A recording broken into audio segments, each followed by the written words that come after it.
From his studios in New York, it's time for Wake Up Call with Dan Tortora, where sports meets life.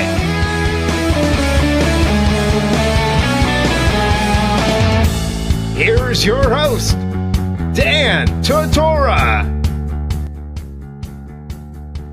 Welcome here to Wake Up Call with Dan Tortora on wakeupcalldt.com, your one-stop sports shop, and on mixlr.com/wakeupcalldt. Happy to be here with you this morning and appreciate you taking the time to listen in to Wake Up Call with Dan Tortora.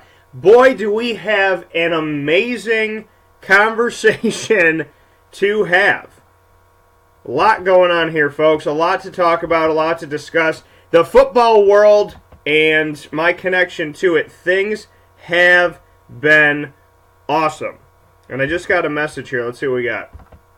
From Johnny. Said, how do you feel?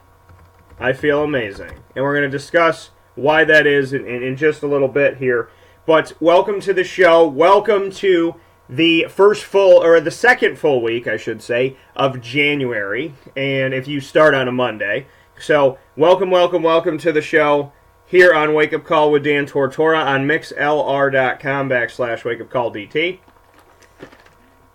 And on the homepage of wakeupcalldt.com, you can also get the show there as well. So a good morning to you, a good morning to all, and thank you so much for tuning in to the broadcast and being a part of the show. I truly appreciate the opportunity to speak with you every Monday through Friday from 9 a.m. to 11 a.m. Eastern Time.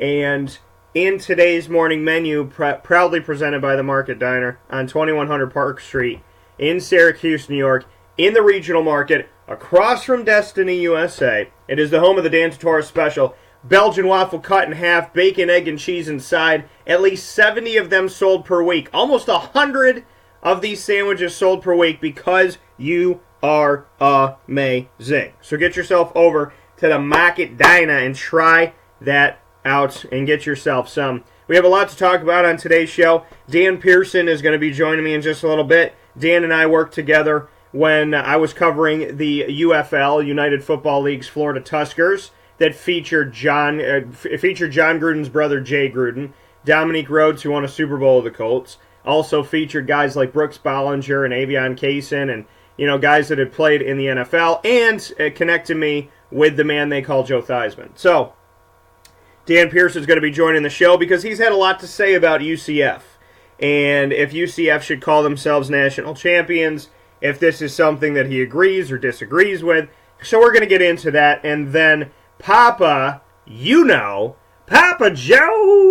he's going to be joining the show in just a little bit, and we're going to be discussing Georgia versus Alabama in the National Championship game. Why? Because Papa Joe and I have one of the biggest wagers in histories on this. Vegas cannot touch the wager that I have with Papa Joe, and that is for some good old Chick-fil-A. If I win, I chose Georgia, he buys me Chick-fil-A. If Alabama wins, I buy him Chick-fil-A. Either way, the both of us win, so that's the beauty of Chick-fil-A. So we're going to discuss the Georgia-Alabama National Championship game coming up tonight, January 8th, in Mercedes-Benz Stadium, where I was proud to see Alabama take on Florida State earlier on in the season to start off the Chick-fil-A kickoff game. And do I have some tide to roll, Johnny said. I do not have any tide to roll. I have a bulldog to let loose. So with that being said, we're going to jump into the show here in just a second with some college football talk. In the second hour, we're going to talk about the wild card. I'm going to give you my thoughts on New Orleans' win over Carolina, Atlanta's win over the Rams, Tennessee's win over Kansas City, and then we're going to round out the show. I'm saving the best for last. We're going to round out the show with my conversation, my thoughts, my feelings, my everything that has to do with being on site at EverBank Field yesterday to cover my first ever playoff game in my history as a broadcaster. Almost 15 years doing this thing, and I got to be in my first ever NFL playoff. And it was with a team that I have followed since they entered in 1995, 23 years ago. And on top of all of that, it's a team that I have been supporting and telling you was going to get better. I said the last 4 years, just watch. Just watch. Just watch. Especially the last 3 years. Just give them some time. And there's some vindication to what happened this weekend. There's some vindication to being that person that people are like, oh, you cover the Jaguars? Why? and then getting to the point that we're at today. And the amount of messages I received yesterday about covering the Jaguars was insane from all over the place. So we're going to discuss, I'm saving the best for last. With no offense to anything else we talk about, we're gonna when I talk about the Jaguars later on here in the show, we're gonna have some fun with that. So, with that all being said, and knowing that I got a lot to say with the Jaguars coming up in just a little bit, I'm very excited to welcome you to the show. Johnny said that defense is young, fast, and hungry. They keep that up. They're going to remind me of the early 2000 Baltimore Ravens. Scary defense. Do you have some time? Oh, and then he said, do you have some time to roll? I agree with your defensive thoughts, Johnny. Just writing it back to him here on the live feed. And if you're wondering what the heck I'm doing, what is this live feed you speak of, Daniel? It is the mixlr.com/wakeupcalldt live feed. And if you become a member of mixlr.com/wakeupcalldt, then you can chat with me in the live chat room anytime the show goes live. So as soon as the show goes live and you're listening, the chat room opens, and you can type to me and we can talk. So make sure you become a member. Don't just listen. Listen and become a member so that you can connect with the show, write messages in, and on top of all of that, you'll be emailed when the show goes live. So all you have to do to listen once you're a member is open your email and click on Listen Live. That's all you have to do. It's literally that easy. So pretty awesome here. So send that off to Johnny. Ecto Core said Jax D was part of the reason why I finished my regular season fantasy in first place.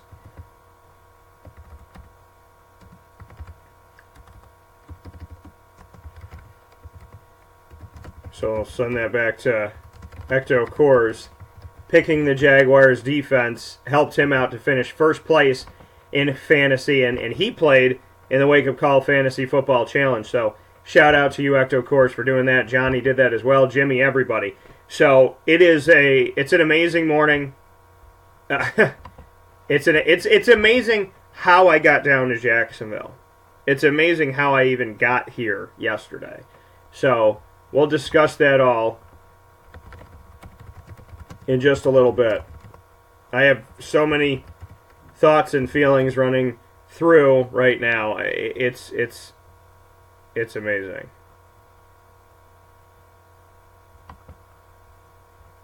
Aaron said, congrats on my experience and the Jaguars winning the game. Thank you, Aaron.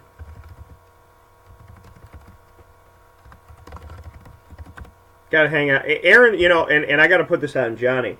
Aaron's fun people. So we gotta all get together. That's the thing. Listenership. If you're in the Fantasy Football League, the Flag Football League, you listen to the show, whatever it may be, listen, hanging out, having a good time, going out and watching a game, that's what I'm about. So let's go do that. Let's make it happen. And Aaron, anytime you want to get your boy Johnny to watch the movie It with company, let a brother know. So, with that being said, let's jump into the first thing here. Dan Pearson's going to join me in just a few. But just to preface this, we're going to be discussing UCF in the sense of their season as a whole, their AAC championship game, which is the first time they made it to the championship, first time they won it in the young 3-year history of the American Athletic Championship game. So we'll discuss that game. We'll discuss their win over Auburn of the SEC. We will also take a look at if UCF should be called national champions and who else has done that in the past. You'll be surprised to find out who has deemed themselves a national champion without getting the official designation from the NCAA. UCF celebrating at Disney yesterday. They had a parade at Disney. UCF paying former staff bonuses that were leaving, and UCF hanging a banner in their Spectrum Stadium. So there's a lot to say about everything that UCF did, and whether or not you agree or disagree with the fact that UCF has deemed themselves national champions and everything that they've done because of that. Now, the thing is, they didn't just call themselves national champions. They paid their coaching staff like they were national champions. You got to think about it like this. They didn't just say, you know what, we're going to just say that this is us. We're going to say that we're national champions. We're just going to say that we won it all. And that's it. It's just going to be a designation. We're going to write it in our history books, and that's it. They literally put their money where their mouth is and paid their coaches like they were national champions. It's insane. It's insane. Because, the thing is, I feel like, people would say, yeah, you know what, we're national champions, we're going to hang a banner, we're going to do this, we're going to do that. They actually gave bonuses. UCF lost money. They could have kept on this money. They let go of this money to thank their staff. I mean, they did everything that a national champion is supposed to do. So we'll talk about that side of it, that they didn't just say they're national champions.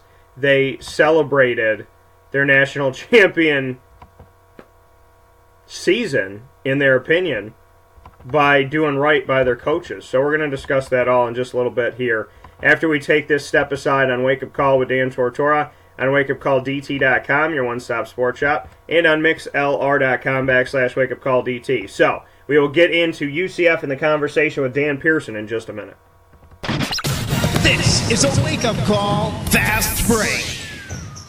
Carvel DeWitt, it's what happy tastes like. Do you know why? Because we make ice cream. Creamy, rich, flavorful ice cream. Not yogurt or iced milk like some of our competitors. Ice cream. Fresh, by hand, daily. For the calorie conscious, we have something new for you. Our new Carvelite. Same great flavor, creaminess, and texture of our regular ice cream with only 35 calories an ounce. So whether you want an ice cream cake, flying saucer, dasher, carvalanche, hard or soft ice cream, we will satisfy your craving with our fresh, handmade regular or new Carvelite ice cream. Carvel DeWitt. It's what happy tastes like. Clothing that will change with you without you having to change. DreisigLady.com, DREISSIG Lady.com. With the Bamboo line Relax Fit clothing as well as the Athletic Fit clothing, DreisigLady.com is fit for any woman, any time of the day, anywhere. Whatever you're doing, whatever your day commands of you, command yourself to feel comfortable in Dreisig Lady Apparel. DREISSIG Lady.com. For all the women out there, feel good in what you're wearing. And don't feel like you have to constantly change throughout the day. Whether you're a stay-at-home mom, a business owner, going for a jog, going for a meeting, or just relaxing at home, DreisigLady.com is the right fit for you. DREISSIG Lady.com.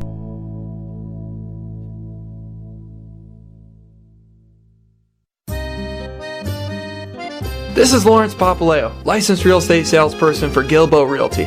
Call our home office at 315-752-9513, or better yet, call or text me directly at 315-748-2524. Let me ask you a question, Lawrence. If I needed you to help me buy a house, find the right place, could you help me do that? Joe, I'll help you find your dream home. You don't ever say my name on the radio, never. If I needed to sell a house, could you help me go about that the right way? Yes, I can. How do they get a hold of you? Call me directly at 315-748-2524. But you also do the commercial property. So if I got a business, couple businesses, got to take one here, move it over there, do this, do that, are you going to help me buy and sell my commercial property also? Yes, sir. I like that. What's my name again? I have no idea. Absolutely, but they need to know your name, so give it one more time. This is Lawrence Papaleo, licensed real estate salesperson for Gilbo Realty. My phone number is 315-748-2524. Why don't you tell them your name one more time and that number so we can jot it down? This is Lawrence Papaleo. Call me or text me directly at 315-748-2524. The Market Diner prides itself on bringing the local community fresh ingredients that are better than going elsewhere. Open for breakfast, served all day, lunch, and dinner with daily specials. The Market Diner is located at the Regional Market on Park Street, right across from Destiny USA. For takeout, call 315-474-5247. The Market Diner.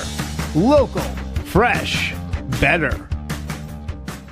Welcome back here to Wake Up Call with Dan Tortora on wakeupcalldt.com, your one-stop sports shop, and on mixlr.com/wakeupcalldt. We live stream to you from anywhere in the world, 9 a.m. to 11 a.m. Eastern Time, Monday through Friday, and make sure that you are tuning in, mixlr.com/wakeupcalldt. Want to thank everybody that has been a part of the show. So much to talk about today, from UCF to the National Championship between Alabama and Georgia to the NFL's wild card round to my experience covering the Jaguars game at EverBank Field on Sunday, January 7th. So a lot to discuss. Here to start things off with us is Dan Pearson, retired sports. I mean, when I look at Dan, I want to call you a retired sports enthusiast, retired sports publicist, retired sports everything. Because, I mean, when I met Dan Pearson, he was helping out the United Football League, and he was working very closely with the Florida Tuskers. And anything that was anything about the team and had to do with the team and go through the team, Dan was a part of. To, the people that we got to be around that came in with the Florida Tuskers, the Joe Theismanns, the John Grudens, the Jay Grudens, the Doug Flutys, and the Dominique Rhodes, and the list goes on and on and on. So, to me, it was an honor to cover that team, and through that, to meet Dan Pearson. And with all the work that he has done from Florida State, with college football in general, with the Tuskers, and then in and out of the sport of football with other sports around the country, it really is nice for me to have that blast from the past connection and bring him back to the show to discuss something that I've been very passionate about here on the broadcast. So with that being said, Dan, how you doing this morning? Pretty good, Dan. Thank you for having me on. Absolutely. And Dan, to jump right into it, I'm going to read if you don't mind me here doing so, I'm going to read a post that you put up on January 4th on the UCF Knights National Champion designation.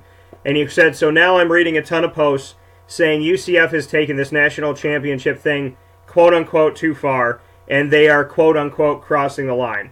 Bad enough hearing it from the elitist SEC fans, but now, quote-unquote, respected columnists and journalists are joining in.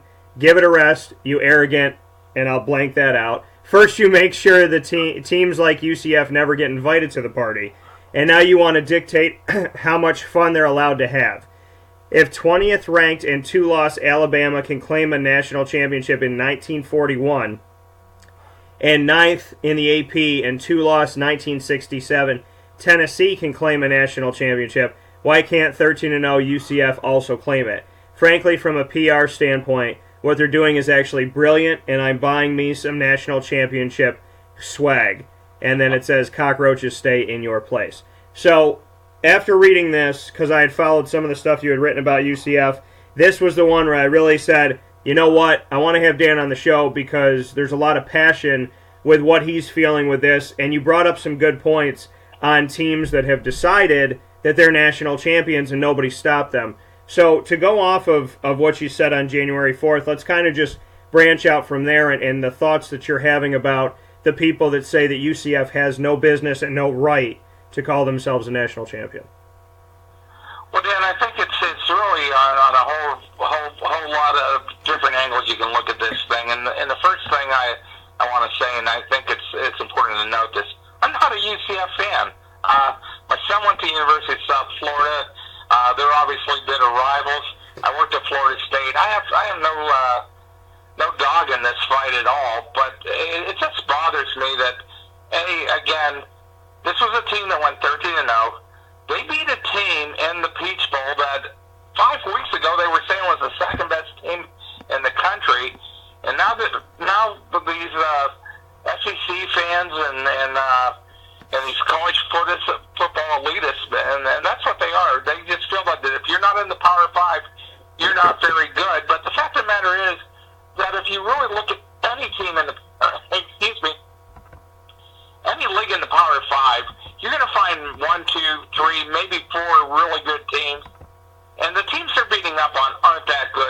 and I'll point to the fact that Illinois is a Big Ten team, and they came down to South Florida and got beat by what should have been 50 points.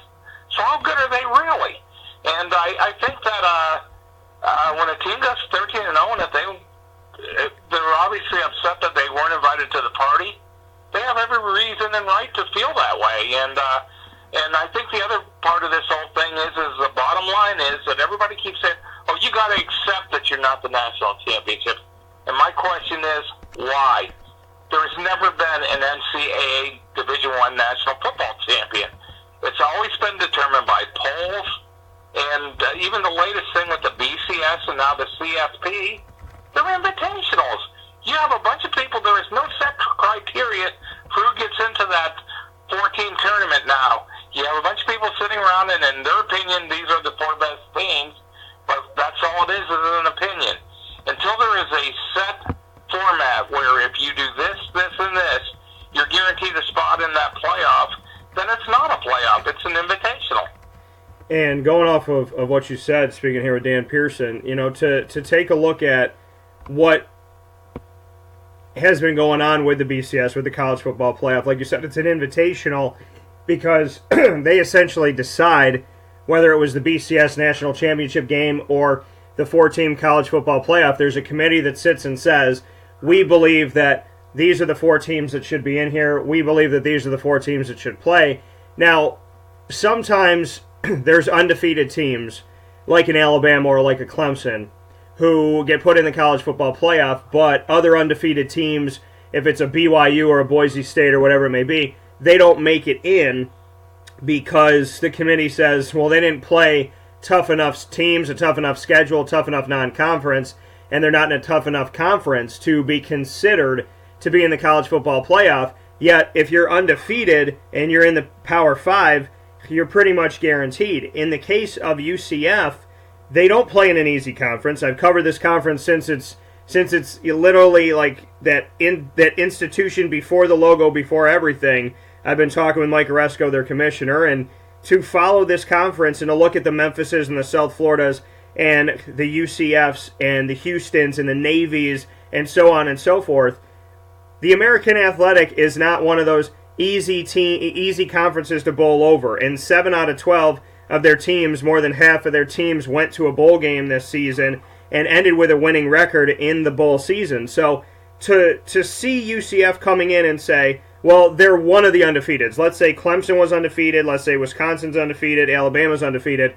So they say, we got to pick and choose our undefeateds. This year, there was only one undefeated team. Only one. And for me, if there's only one out of 130, then they've obviously deserved the right to show why they're undefeated and why they're the team. Things that they haven't been given credit for is the fact that they had to literally weather a storm with Hurricane Irma, had to look at the fact that they lost a game during the regular season, could have lost 2 games, and had to play 11 straight weeks because of Hurricane Irma. So not only were they undefeated, they had to deal with the elements, they had to deal with the team and trying to figure out, can people go back and see their family? Are they going to stay with us? How are we going to work this out? How many practice days will we have? And then we have to run a gamut and play 11 straight weeks without a break. And they still made no excuses, made it through it all, and they're the only undefeated team in the country going in to this bowl season. So in my opinion, if the committee, like you said, if it's an invitational and they can decide who makes it, every team that they chose to make it had a blemish except for Central Florida. So this season of all seasons, I think they should have gotten a crack at it. Well, I don't think there's any question about that. And then I think there's the other notion too, though, is simply this, and they'll deny it's true, they'll say it's not true, but it's absolutely true. The CFP playoffs are basically run by the Power 5 conference athletic directors with the support of their presidents. And as much as they want to tell you that they're going to be fair about this, the bottom line is they are never, ever going to let a non-Power 5 team into that Final Four. It's just not going to happen. Now, I mean, because of that and the way it's set up, and also let's talk for a second about that whole argument about the non-Power 5 teams signed into the system. They did. And they're tossed a few peanuts because of that. They get to share in that. They're given access to one of the six big bowl games and everything else, which is all fine and good. But the bottom line is that unless this stuff starts getting talked about, nothing is ever going to change. Now, here's the only change I think will happen. If teams like USF and UCF and a few other ones keep putting together these seasons, I think eventually that there may be conference realignment and those two teams are going to be plucked by one of the major conferences. And honestly, they should be, because it's a heck of a TV market. I think they bring something to the table. So, I think that's going to be UCF's best chance of any type of satisfaction in this. That if indeed they do get into a Big 12 or something, but by the same token, I think what they're doing now is brilliant because they got people talking about it, and that's one of the things that you look back, and that's why I said it was a brilliant PR move. What is happening right now? We're moving into the CFP National Championship game tonight, and people are still talking about UCF. A lot of it negative, but they're still talking about it. So I think there's something good coming out of it. Yeah, and when we see, like you said, the only way for UCF to really get to where they want to get to is to have more conference realignment. Isn't it time to take a step back and look at the Pac-12 and say, they have some good teams and they do some good things, but they didn't have great seasons. Oregon didn't have a great season. USC didn't have a great season. UCLA didn't have a great season. And USC got embarrassed in their bowl game. And UCLA got beat by Memphis of the American Athletic. To look at the Big 12 and say, okay, outside Oklahoma, who cares?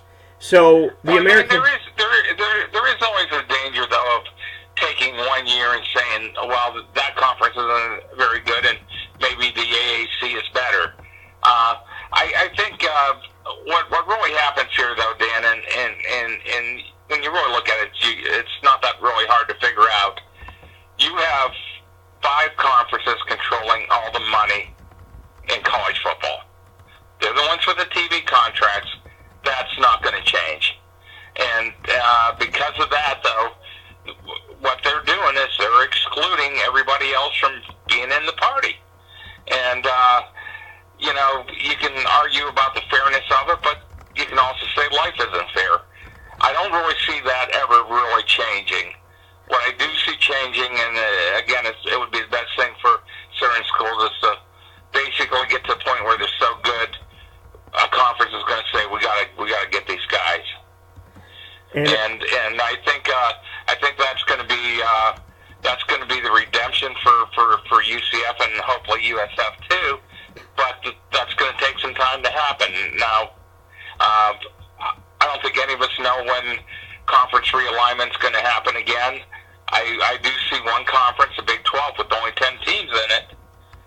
It would make more sense to have 12 for scheduling and everything else, and also to make that championship game they want, that they have for the first time this year, make a little bit more sense on how they set it up and play it. Well, and going off of what you said, and I agree, that obviously this year maybe the Pac-12, Big 12 aren't strong, but you can't just base it on 1 year. With the American Athletic trying to ramp up and do what they have done, though, over their very, very, short time in existence, do we not branch this out and say, okay, let's look at a Power 6 if these coaches are being poached every single year from the American to go to the Power 5 conferences, if schools like UCF and USF and Memphis and so on and so forth and Houston are being looked at by other conferences to try and take in realignment, then instead of doing all of that, why can't they branch out, open up, and say, okay, you know what, it's not a Power 5, it's a Power 6. We need to open the door to the American Athletic, take them out of the group of 5, because I believe that they are above that, well above. I feel like there's a Power 5, there's the American, and then there's everybody else. So if they engulf them and take them in and try to work in autonomy for them as well, then is that not a victory for the American? Because for me, the American's going to continue to lose and just bleed out if the system stays Power 5. They're going to keep losing coaches. They're going to keep losing schools and institutions, and they're going to have to literally continue to do what they did when the Big East fell apart. So in my opinion, for the care and concern of the American, do they not just say, you know what, instead of doing all this stuff, just let us be a part of the party. Let's talk to the institutions about doing what we need to do to be autonomous, and let's go that route. Well, yes, but the only reason that that's not as simple as it sounds, even though, again, we can argue the merits about whether they are as good as any of the other Power 5s, which they very well might be. The problem that comes in, though, is each individual conference negotiated their own TV contracts. And unless a major network is willing to sit there and pay those big bucks to the AAC, it's just not going to happen. And again, the AAC they're kind of like still in their infancy stage, where they're the ones that agree to play on well, yeah, we'll play games on Wednesday night, no problem. Well, that's smart because it's what they had to do for recognition, but they're still a long ways away from sitting there and getting their own conference deal with the TV network that's going to pay them the kind of money that would basically merit the Power 5 into saying, yeah, you can join us as a Power 6, because the bottom line is this all comes down to money again. It really, really does, and it's kind of sad that it does, but it does. Speaking here with Dan Pearson, and Dan, to look at kind of continuing the conversation with UCF, to see what they did this year, not only did they say, we're going to call ourselves national champions for being 13-0, but they decided to hang a banner, they decided to celebrate at Disney and have a parade there for themselves, but they did something that, you know, I don't want to say hurts the institution, but it takes money away from the institution. So to say, you know, if the NCAA looks at them and says, oh, well, that's cute that you called yourself a national champion, or the College Football Playoff Committee says, well, that's wonderful, good for you, who cares? They decided to do everything they needed to do to be a national champion, including paying bonuses to their staff, the entire staff, that is going to Nebraska. So to speak on this, that UCF literally put their money where their mouth is and says, if we're going to be national champions, we're going to pay our coaches like they're national champions. I think that that's something huge, and I don't know a lot of institutions that would turn around and say, yeah, you know what, let's do that, instead of just hanging up a banner and calling it a day. So just to speak to, you know, respect, if you have respect for UCF, for saying, if we're going to call ourselves national champions, then we are going to do what we need to do that we wrote on paper to our coaching staff, with or without them being here. Well, I'll tell you, that was a case of going all in. But when you really think about it, though, that is really the way they should have done it. Again, they're just showing their conviction that they believe they're as good as anybody in the country. And again, I kind of think it was kind of a great move on their part. Again, it's when you start talking about paying bonuses to coaching staff that already announced they were going to leave, and if they get into that idea of buying national championship rings for the players, yeah, you're talking about a pretty good sizable chunk of money. But again, I think that shows that they truly believe they are as good as anybody in the country. And I think the point I was trying to make on some of my Facebook posts and everything is simply, who's to say they're not? I have a hard time, you know, I love how Paul Feinbaum just came out and said, oh, well, Auburn wasn't really trying in that game. That is an insult to Auburn and to the SEC, in my opinion. First of all, if you watch the game, they were trying.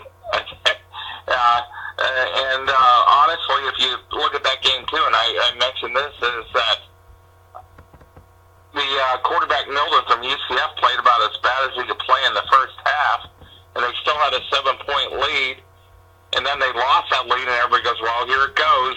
But instead, UCF's defense comes up with three great stops. They score 3 touchdowns, and the bottom line is that if they make a field goal and they don't get that ticky-tack chop block called on them, they win that game by 17 points or more. And what I saw was a a really, really good college football team that day, and I just kind of want to say, who is anybody to say they don't belong? Right, and like you said, speaking here with Dan Pearson, you're not a UCF fan. You're not hanging a banner outside the house and screaming at the top of your lungs. You're somebody who's taking a look at this impartially, as am I, to say, okay, you know what? I've covered this team like I've covered the rest of the American. Let's look at their reasoning. Let's look at what they have. And, let's see what they brought to the table. I think it's really funny, though, that you bring up how some people that are supposed to be reputable and supposed to be people that you can listen to and trust that they did their homework, to make a statement, and I guess it's the statement you make when you have no other statement to make, it would never cross my mind to say something like this because it doesn't seem like it holds any merit, but when the statement's made, well, Auburn wasn't trying, like you said. They weren't trying, they didn't care, they didn't want to win. What team in their right mind goes into a bowl game and says, you know what, guys, let's just pack it in.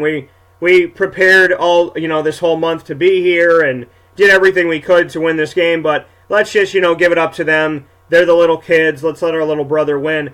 There's no benefit to that. There's no benefit to losing a bowl game, and there's no benefit to the SEC to being embarrassed by the American Athletic Conference, because to lose to them was to lose to what they consider a group of five, and that's not acceptable. But if UCF had lost this game, people would say, well, what happened was what was supposed to happen.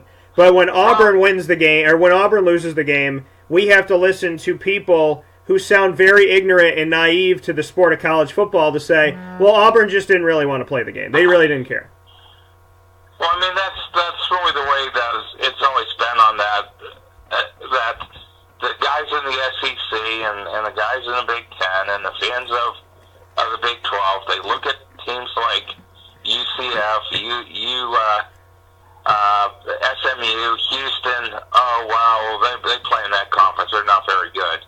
And frankly, sometimes you'll see an upset and say, well, maybe they didn't take them too seriously. And don't get me wrong, I think that happens sometimes, but that did not happen in this game. Auburn came to play. They actually had a lot to play for. They win that game. They finished 12-2, and they finished with probably a top 5 ranking. They had reason to play that game. And I just think that on that day, UCF showed that they could sit there and play with them, and I think they can play with any team in the country. Now, are you telling me if they were playing in that game tonight, would they win? Maybe, maybe not. But I also don't think they're going to lose that game by 60 either. So, again, I think it just comes down to the two things that I think really bothered me on this thing more than anything else was, people acting like, well, they're not any good. They're in an inferior conference, and then the idea that, well, we're the SEC. We would beat them automatically. They could never sit there and survive in our conference. Which, frankly, if UCF was in the SEC, let's say the East, I kind of doubt they would go 12-0 in that conference. But I also don't think they're going to be 0-12 like those people think that. Oh well, they don't play in the rugged conference. You look at that. You look at that thing. Tennessee was horrible this year. Florida, unfortunately, was horrible this year. Kentucky was Kentucky. Vanderbilt is Vanderbilt. The bottom line is Georgia was the only really good team in that whole division. Yet they talk about the SEC like, oh, from top to bottom, we're the toughest conference in the country. No, you're really not anymore.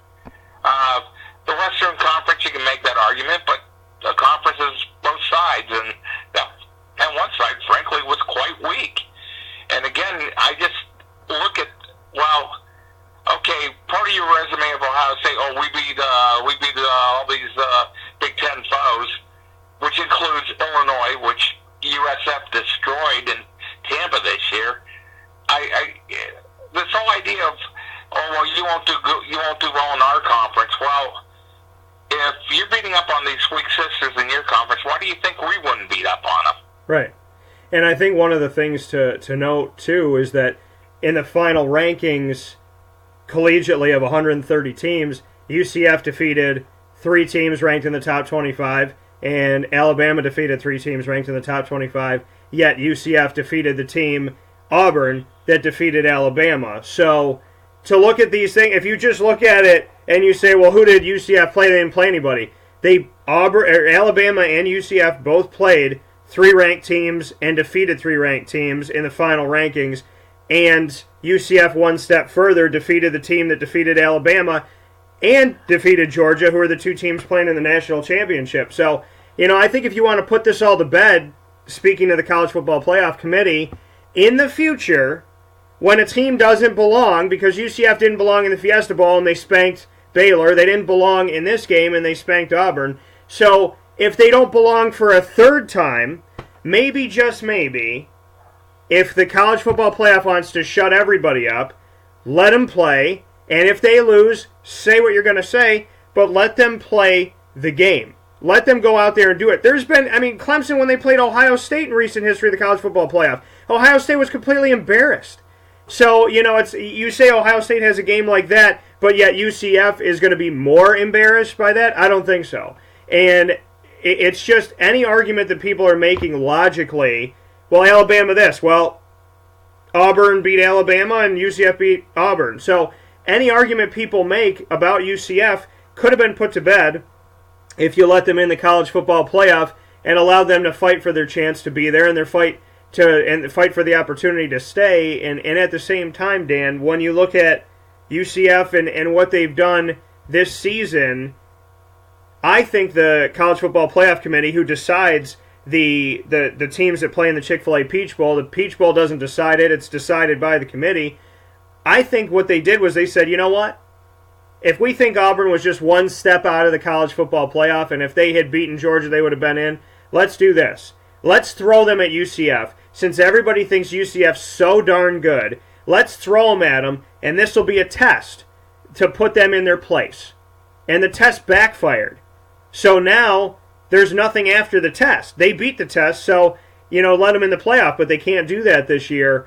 I think that the committee wanted to test the waters with UCF, and I think they wanted to throw something heavy at them, and UCF threw it right back in their face, crumbled up and down on the ground, sparking. So, I think the only way to remedy anything is to stop testing these teams outside of the College Football Playoff and just throw them in, and if they lose, they lose. But there are teams from the Power 5 that have been completely embarrassed in the College Football Playoff in recent history. Yeah, that has. And I think the one thing, not really a correction, but just a thought on the way that whole system works is I don't think they were looking at so much to give UCF a test, because the bottom line is that out of the group of 5, if a team is ranked in the top 15, they get a spot in one of those bowls. And just the nature of the fact that those are the best bowls, they're gonna face a good team. And so I don't really think they looked at that as we're gonna show them by putting them against Auburn. I don't think that happened at all. But the truth of the matter is, though, it doesn't change the fact that UCF did embarrass them. I don't think there's any question. They showed on the field that on offense, defense, special teams, they were every bit as good as Auburn. In fact, probably better. And I think it was a great thing for UCF, and I think it might actually go a long way into eventually getting them into a Power 5 conference. But again, right now it's because of the way the bowl system is set up, because of the fact that it's not a true national championship playoff of 8 or 16 teams like they do at the 1AA level, you're always going to have this arguments about who should have got in, who didn't get in and got cheated, and then you're going to always have the arguments about the teams from the non-Power 5s that, hey, we feel they're good enough to be there, but they get ignored. And it is a shame, though, that, again, I have an absolute firm belief that because of money, and again, that is the key to this whole thing, where they don't want to share, they don't want to get a non-Power 5 team into that Final Four, because if you win that, then that's another huge check that goes to that team, and they want to keep it for themselves. And they'll deny that and say,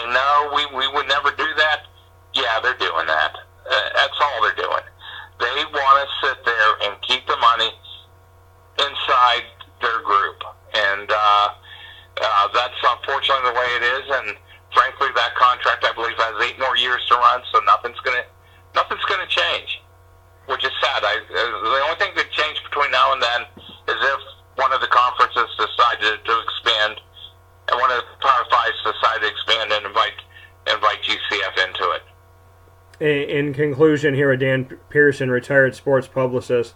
Dan, is there a thought on your mind or a hope in your mind? I know, like you said, it comes down to money, and the sad thing about it is when it comes down to money, typically, almost all the time, when it's just about the money, it's not good, and it's not right for all. It's not just for all, because if money is the focus and dollar signs are the focus, justice is surely not going to be the focus with that. Do we expand the college football playoff? In a perfect world with an opportunity, do we say, you know what, make it 8, make it 12, and if you're gonna make it, because with 4 spots right now, you know, and the SEC getting so much respect that they can put 2 in there, and then obviously the ACC. I mean, you figure every single year the SEC is going to put 1 to 2, the ACC is going to put 1. That's how things kind of feel. That's how they've been going. And the Big Ten's kind of been trending downward a little bit with this. Do you expand it and say, okay, if there's a Power 5, you got to have at least 5 spots, and then you make it 8 or you make it 12 to say, okay, you know what? We'll bring a UCF in there. We'll bring somebody in here to shake things up. In the past, a Boise State. Do you want to see, in a perfect world, would you like to just see them expand the college football playoff? Because, you know, for me, if the Power 5 continues to do whatever they want and take whatever they want from whoever they want, there's really no point in any other school outside of the Power 5 playing college football. So would you like to see an expansion? Well, I think there's again two points here. One, ideally, would it be fair that, okay, Power 5, your champion gets in automatically. We will reserve 1 spot for a non-Power 5 school if they are ranked above a certain threshold during the season, and then the other 2 at large. Yeah, I think that would be great. But here's the downside to all this, too, is you absolutely, the whole bowl system goes away, and I'm not so sure I'm all in favor of that either. I think the bowls traditionally put a lot of money in the school's pockets. It's money that I don't think the Power 5 would be willing to give up, because I don't know if you're aware of this, but all the bowl money goes into 1 pot in each conference and just gets divided up. And, you know, a lot of people say, well, what's the big deal? A lot of the bowls, nobody's going to them anymore. The attendance isn't. Well, TV's still pumping a lot of money into them because it's programming for them. So I think if you go to an 8-team playoff, I think the bowl system becomes in jeopardy. And again, would it bother me personally? No, but it would bother a lot of people. And I think you have to look at certain things, like here in Orlando, we have the people at Central Florida Sports. I mean, that's their livelihood. I mean, putting on those 2 bowl games and all the great community work that those people do, it would be a shame, I think, to see that go away. But again, if you expand the playoffs to 8 teams, I really feel the bowl system would be in serious trouble. So I have mixed feelings about that. I just feel that if you look at UCF, I have a hard time saying they didn't belong in that Final Four. And again, if they want to proclaim themselves national championships, I think this is the biggest point that I can make all day is, what does it really matter? It isn't hurting anybody. You can laugh at it if you want to. They're not laughing at it. They believe it. So, again, though, what does it matter? And I think that's the point of this whole thing that got me more fired up about anything than when you have a guy like Paul Feinbaum calling the UCF fans cockroaches running out to support, you know. That was just totally uncalled for.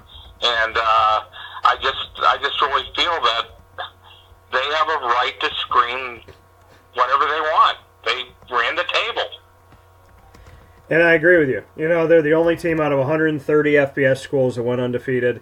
And at 13-0, they have every right to say that they're a national champion, because what better way to describe a national champion to win every game that's in front of you, never have a loss, go through your conference championship, win that, and then go to your bowl game and win that as well on a New Year's Six, which is a reputable bowl, and the Peach Bowl that's been around for a long time. So, I don't see anything wrong with it. I don't see anything wrong with celebrating at Disney. And if I'm a coach and I'm leaving and you're handing me more money, I mean, to have respect, for the institution is one thing. But I said if I was Scott Frost and I was coaching in that game and I beat Auburn, I would have called up Nebraska and said, hey, you know what, guys? I've had a change of heart.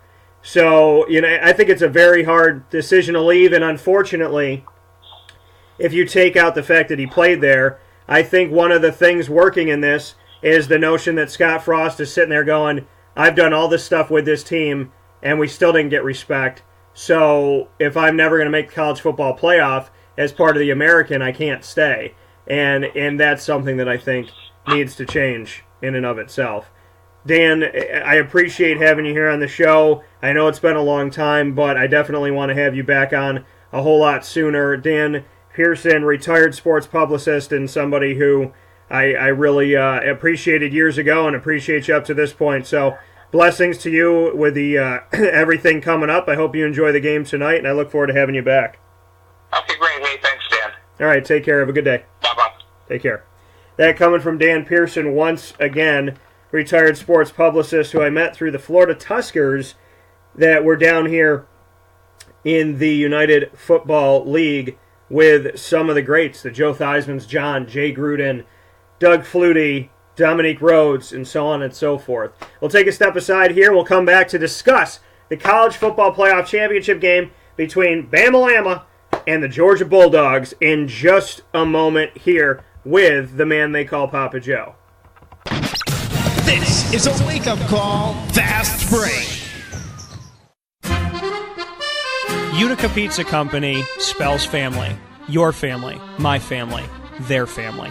The recipes that they have shared with each other throughout the years and have now been so gracious to share them with us. I can sit here and talk with you about all the great things that are on the menu. We'd be here forever. So let me say this. Utica Pizza Company is second to none. And now you can bring it home with you and you can dine in the restaurant. UticaPizzaCompany.com will give you all the information that you need. And let me say, these Utica greens, they're the best. Utica Pizza Company. Call them and place your order at 315-214-3060.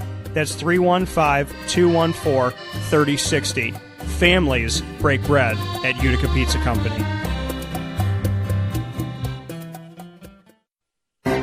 Gear up with the real deal at Dreisig Apparel, creating what people are going to see and learn about you before they even meet you. Gear up for what you need for your team, business, or event. To look professional, look good, and feel good, outfit yourself at DreisigApparel.com. That's DREISSIG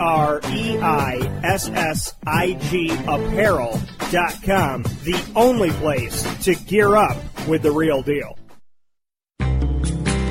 The Penn and Trophy Center on 111 East Willow Street in Syracuse, New York, has been making memories for Central New York for over 60 years. It has the trophies for your teams, and when you walk in there, it's so much more than just that. When you walk into the Penn and Trophy Center, you are immersed in the reality that anything can be customized, anything can be engraved, whether it's for your anniversary, your wedding, your bar mitzvah, your birthday party, whatever you want to do with that memory, that watch from Grandpa, or that bracelet from Mom, or that wedding ring that's been passed down through your family. If you want to get something engraved with a memory to last a lifetime, the Penn and Trophy Center, 111 East Willow Street in Syracuse, New York, where memories are made and where memories last a lifetime.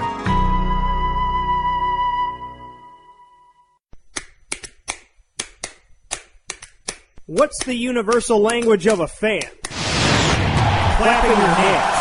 With Fan Hands, the ultimate sports fan accessory, find your team color, slip them on, and start cheering on your favorite team with 11 different colors, always in stock on fanhands.com, where you'll find the ultimate sports fan accessory.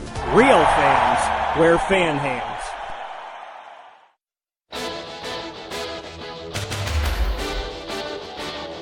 The name Lees and Staggerwald is synonymous with Central New York, with over 80 years of service to the community. Lees and Staggerwald downtown is your butcher, grocery, pub, and deli located on 117 East Fayette Street in Syracuse, New York, minutes from the Carrier Dome, and your perfect pre-gaming headquarters with Rob Drummond and myself, Dan Tortora, 2 hours before home games. Lees and Staggerwald downtown, where you can dine in, take out, pre-game up on the hill with their meats, or pre-game inside their walls. Lees and Staggerwald downtown, a unique experience for every single fan and every member of the community with over 8 decades of service. They're open Monday from 10:30 a.m. to 3 p.m., Tuesday through Thursday from 10:30 a.m. to 8 p.m., Friday 10:30 a.m. to 9 p.m., Saturday noon to 9 p.m., and closed on Sunday on 117 East Fayette Street in Syracuse, New York.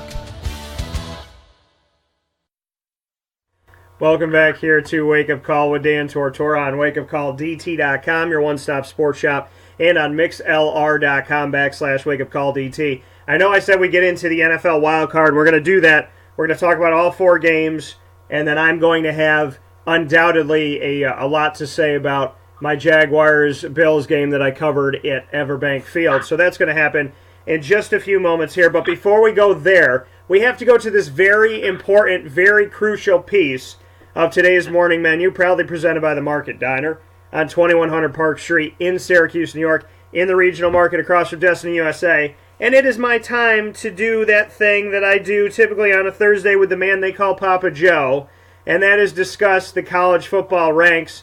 And so first and foremost, Papa Joe, how are you today? Very good, Daniel. It's very strange that you're down here when we're doing this show. You're in the other room. I know, down here broadcasting, coming off of the Jacksonville game, and Papa Joe and I are here, and we're keeping the sound as it always is when he's in Florida and I'm up in New York. So with that being said, the college football playoff is happening tonight, Alabama and Georgia, and that's great, and that's all good, and that's fun. But the most important thing is that Chick-fil-A is on the line. So we're betting up against each other. I'm going for the Bulldogs. Papa Joe's going for Alabama. So in this quick segment that we're doing down here, I want you to give me your reasons why Alabama's going to defeat Georgia in this game. Well, it all has to do with defense. Saban has been and probably always will be a defensive-minded coach.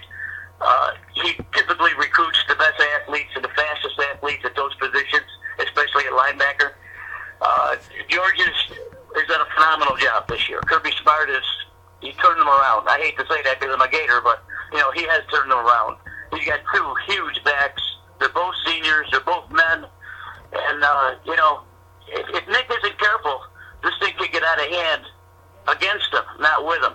But we'll know in the first couple of series about how this thing is going to go. You can always tell by the sound of the hitting and how fast that they're playing. If Georgia starts running the ball, which they're going to do, they're going to make Alabama stop the run and put the game in the hands of the freshman. Well, Fromm is not a freshman anymore. He may be in a freshman class. He's played 12 games. He's not a freshman anymore. He's tried and true in the SEC, and that means an awful lot. So, with Nick's defense and Georgia's running game, I don't think it's going to be a game for the ages. I think it'll be kind of a boring game if that's the way it goes. Perhaps maybe we'll see a lot more throwing than we do. But that's how I see the game going. I see that Alabama's defense is going to win the game, and justifiably so. They're in the favorite role, and until someone beats them, then that's the way it's going to be right now. Yeah, I think, and I've agreed in the sense of, Alabama defensively, that's how they win championships, and if they keep this game, if they score 24 points in the game and keep a team under them, that's their place. That's where they need to be. 27, kind of maximum in my opinion, maybe not even get in there. I see Alabama scoring 24 points, and it's whether or not Georgia can surpass that, and that comes with how they're going to play up against the defense of Alabama. Defense wins championships for this team. They're a team that I can see, if it's late in the game and the game is very close and it's 24-21 and Georgia's trying to drive and they're down by 3, I could see that Alabama interception on the 5-yard line. So, Alabama's got to play within their means and play within what they think is going to happen. So they score a few touchdowns and they hunker down on defense. On Georgia's side, they're trying to blow this thing wide open.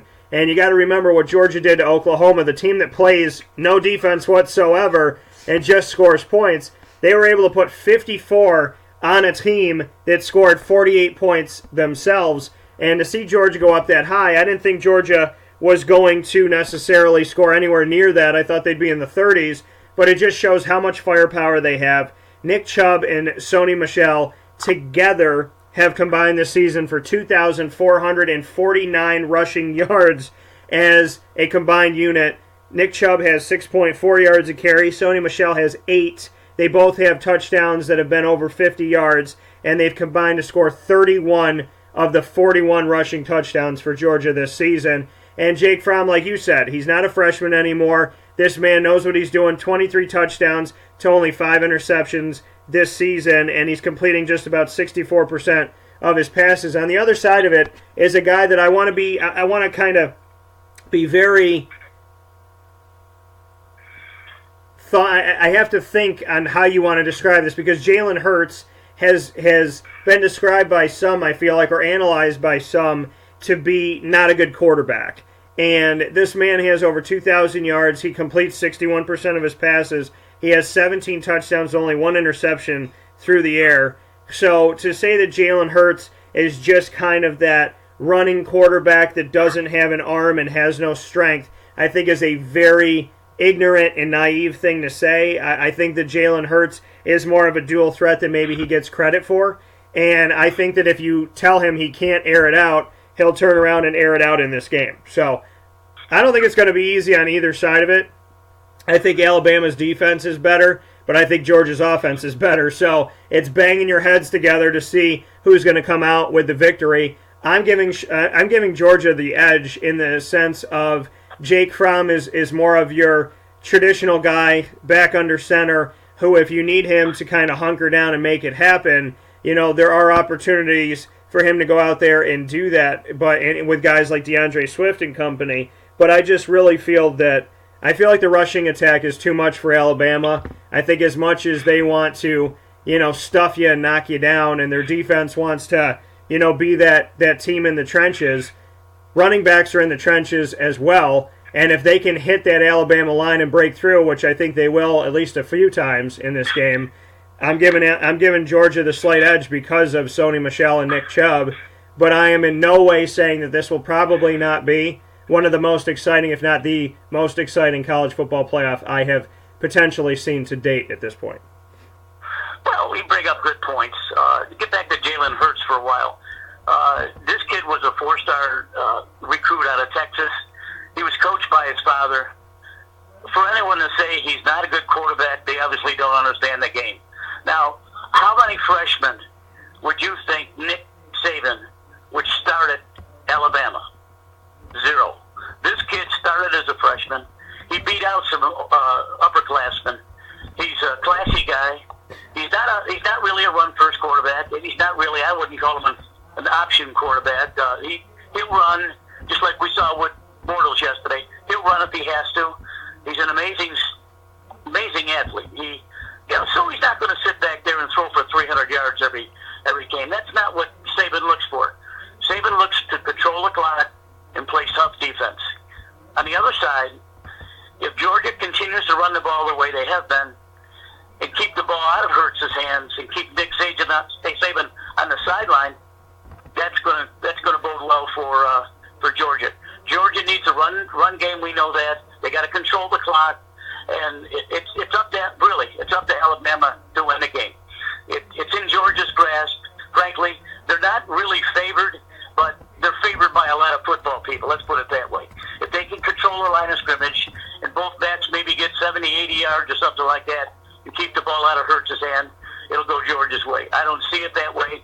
I think Saban is a little bit more smarter than people give him credit for. He always puts almost a perfect product on the line. His coaching tree is without doubt the best there is around. And he's going to lose another one of his defensive coordinators to Tennessee, Jeremy Pruitt. So, you like to say that when the kids are playing, if someone gets hurt, it's next man up. Well, it's almost the same thing with Saban. You know, if he loses a coach, next man up, but he'll find someone else. So it's going to be a great game. As I stated earlier, I don't think it's going to be a high-scoring game. It may tend to be a little bit boring if Georgia gets the running game going, but, you know, that's college football, and as the Boomer says, that's why they play the game. And you said there is no tree better than Nick Saban's, and one of the apples off that tree, Kirby Smart. And so take a look at what's going on with Alabama and Georgia as far as their injuries go. Alabama linebacker Dylan Moses is out indefinitely. Linebacker Sean Dion Hamilton out indefinitely. Donnie Lee Jones is not on the team anymore. Miller Forrestall is out for the season. Probable for Monday is Minka Fitzpatrick, their defensive back. Upgraded to probable is running back Joshua Jacobs. Downgraded to out are offensive lineman Lester Cotton and linebacker Anthony Jennings. Nigel Croft is questionable. And my favorite name of Alabama, Hootie Jones, is questionable to play in this game with a knee injury. For Georgia, we have a concussion out indefinitely as Rashad Roundtree.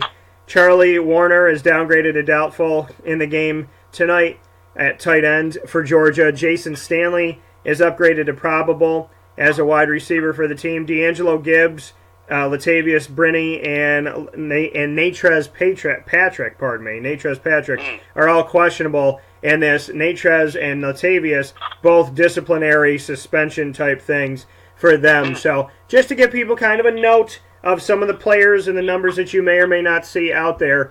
But once again, I am picking the Georgia Bulldogs. I think it's a sign that in my travels I was speaking with a Georgia Bulldog fan that was up in Syracuse. So I'm going with the Georgia Bulldogs and have made my choice. Papa Joe is going with Alabama. And the most important thing is the game's being played in Atlanta, which is the home of Chick-fil-A. And whoever loses this thing is going to have to pony up and get some Chick-fil-A. So here's the hope, and the Polynesian sauce is on Papa Joe this time around. All right, it's going to be a lot of fun to watch it, and I'm sure we'll watch it together here with my son. So we'll see you in a little while. All right, sounds good. Thanks, Papa Joe. Right. That coming from Papa Joe in Papa Joe's Picks. We had to do an early one here for this week with the National Championship happening tonight, January 8th. Bama taking on that team that they call the Bulldogs, and I have chosen Georgia, and he has chosen Alabama. We'll take a quick step aside, and I'll come back with NFL wildcard coverage and my first-person view of the Jacksonville Jaguars' victory against the Bills in the NFL wildcard. This is a wake-up call, Fast Break. Hey, Wake Up Call listeners, this is Tom Taylor, owner of Sammy Malone's, located at 2 Oswego Street in Baldwinsville, New York, overlooking the beautiful Seneca River. We proudly open our doors to you 7 days a week, beginning at 11 a.m. daily, with free parking. Whether it's game day, after-work drinks, or a meal with family and friends, we are honored that you come visit us. Call 315-635-5407 for parties and catering. I'll see you at Sammy Malone's, home of the best sandwich in Beeville.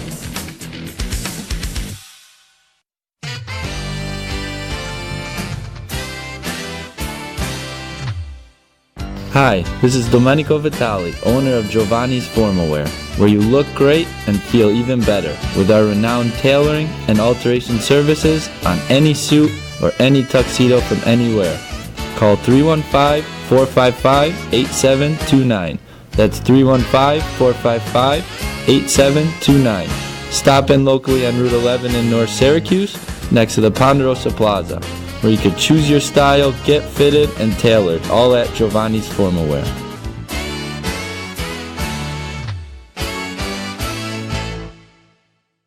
I'm George Townsend of Honda City with some good advice when buying a new car. The true cost of owning a new car is determined by the appraised value when you trade it. No vehicle appraises higher than a Honda. Next, look for low APRs and deep discounts. You also want low maintenance costs and great fuel economy. That's why my advice to you is to buy a new Honda. Looking pre-owned, visit our Honda Certified Used Car Center. Honda City, 7140 Henry Clay Boulevard, Liverpool, or HondaCity-CNY.com. It would be a pity if you don't shop at Honda City.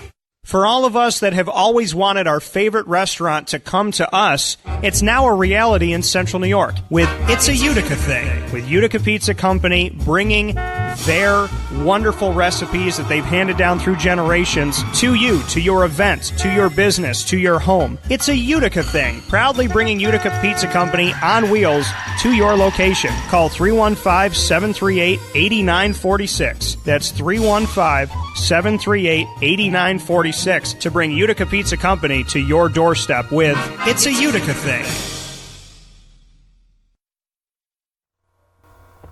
Welcome back here to Wake Up Call with Dan Tortora on wakeupcalldt.com, your one-stop sports shop, and on mixlr.com/wakeupcalldt. What's better than talking about Chick-fil-A? Well, this NFL wild card was a wild card weekend that truly fits the name. Just like a wild card that you play in the game Uno, which is what this makes me think of every time. The wild card, Deuces Wild, whatever you want to call it.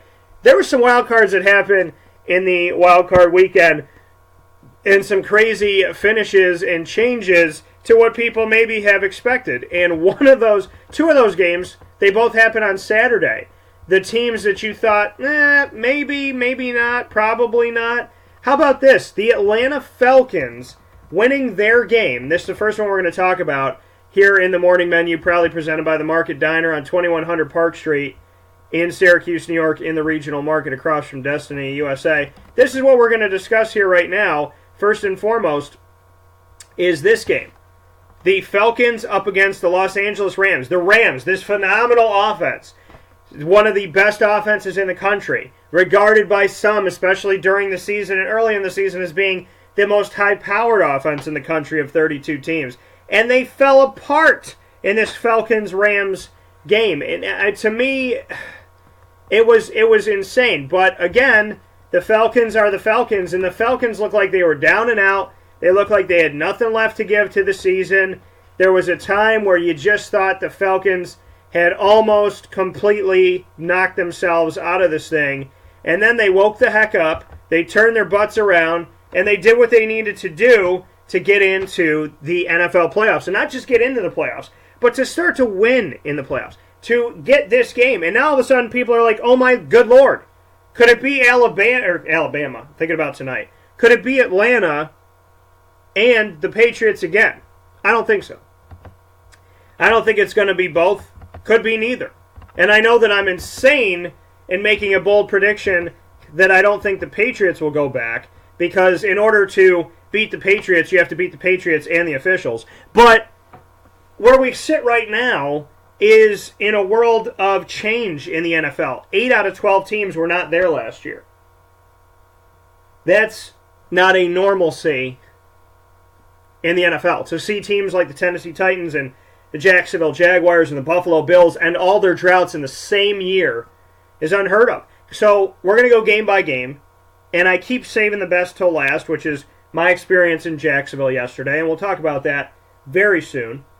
But to start with this Falcons game, now, to me, the Atlanta Falcons, they're that team that you just can't count out, because when you thought you could, or, maybe you're a Detroit Lions fan and you had this notion like, okay, well, we're going to make it because look at what Atlanta's been doing in the NFC since they beat the Detroit Lions. But it didn't matter. Atlanta did what they needed to do. And Atlanta in this game, they got 2 field goals to start off the first quarter, held the Rams scoreless in the first quarter. Then Devontae Freeman, who beat me in not one but 2 of my fantasy leagues, and I love him, would love for him to be on my team next year, was not loving him for those couple weeks. But Devontae Freeman, he's been going to work, and he's looked more like himself, I want to say on paper, scoring-wise, because he's been such a huge part of the offense since coming back from injury. So the team at that point is already up 13-0. But the Rams come back. Cooper Kupp gets a touchdown. I said, to me, he's still Jared Goff's favorite target. Still the best guy to put out there if you're playing daily fantasy and whatnot. And then they get a 35-yard field goal, so they make it 13-10 at the half. But then they come out and they allow the same third quarter that they allowed in the first quarter.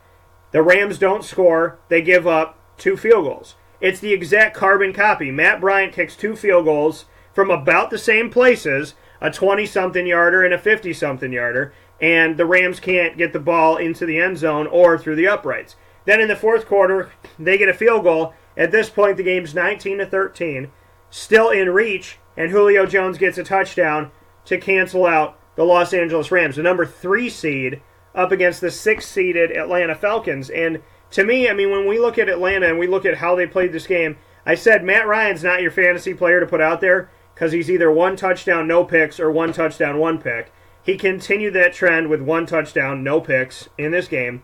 Devontae Freeman and Julio Jones, your best players to play from what Mike and I had to say, and they both had touchdowns. Mohamed Sanu, I said, is another guy to look at. He had 75 yards in the game. By far, he's playing his best season since coming out of Rutgers and then going to Cincinnati, and Cincinnati not knowing how the hell to use him and letting him go, which Cincinnati did with Mohamed Sanu and with Marvin Jones Jr., who's the number 1 in Detroit right now. And then you look at the defensive side for Atlanta to take a look at some of the things that they were able to do here in this game. As far as sacking the quarterback, they got to the quarterback 3 times, and they had 5 tackles for a loss. They matched the Rams' defense with this. But the Rams' offense, it was about scoring. It's about getting this game in the 40s and seeing if Atlanta can hang with you and if they can follow you all the way up. The Rams had more tackles, they had more this, they had more that, but at the end of the day, they didn't have more points. The Rams were beaten out by a team in the Falcons that just did too much. They did too much, and they took care of business when they needed to do it. As far as first downs, they matched each other. Passing first downs, they pretty much matched each other. They were close on rushing first downs. So many different areas, they were close to one another. The Rams had 11 drives. The Falcons had 13. But the thing with the Falcons is they did more with what they had. And they had possession. Sometimes holding on to the ball doesn't mean anything if you can't score, obviously. But in this game, Atlanta minimized the Rams' ability to be on offense. And if offense is the thing that you hang your hat on, this was something that Atlanta did right. Atlanta's defense is not something that we talk about this year. 37 minutes and 35 seconds they held onto the ball, allowing it to the Rams for 22 minutes and 25 seconds. They had the ball, Atlanta, for 15 more minutes, an entire quarter of the game. If you look at brass tacks and you say 15 minutes and 10 seconds, just look at it this way. The Rams had 3 quarters to win the game. The Falcons had 5. Because they took one away from the Rams. They took an entire 15 minutes of the game away from the Rams' offense. An entire 15 minutes of the game away from the Rams' offense. Out of 60 minutes, they had the ball for more than half of the time. And like I said, if you do nothing with it, but they were able to at least bare minimum get their field goals. Getting 4 of them. They did what they needed to do. 2 touchdowns, 4 field goals. Holding on to the ball and finishing when you're doing that is how you win the game. They kept possession and took an entire 15-minute quarter. It's like the Rams only had 3 quarters to play the game and not 4. That was Atlanta's key to success. And they won the game. And I give them huge credit for it because it was an amazing thing to do against an offense that was supposed to be amazing. And they're moving on. In Atlanta, you talk about the game to see who's going to be the empty nester. Atlanta's going all the way to Philadelphia, and they're going to play each other up the East Coast in Philly, the number 6 seed against the number 1 seed in the divisional round, which I'm ecstatic to see. The next game I want to talk with you about is the Carolina game. So let's jump into Carolina and New Orleans, a game that happened after the Jaguars-Buffalo game yesterday. I chose I chose New Orleans to win this game, and it was a lot closer than I thought it would be when, push came to shove. I thought that Carolina was going to score. I thought that they were going to make it interesting, but, for me, the Saints had to show some separation in this game. The Saints had to show what they can do in a matchup like this, because I think the Saints are a team that can still turn some heads.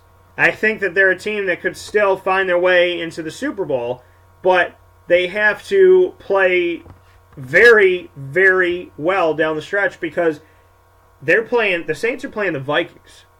Okay, and the Vikings don't lose to many people.